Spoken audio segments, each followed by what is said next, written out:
Hi everyone, today we will talk about how to fix Facebook Messenger not connecting.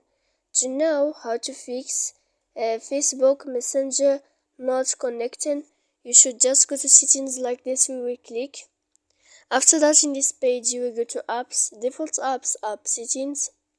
When you will see this list, you will go down to find the application of Facebook. You will enter here. And then in this page you will go to click force stop.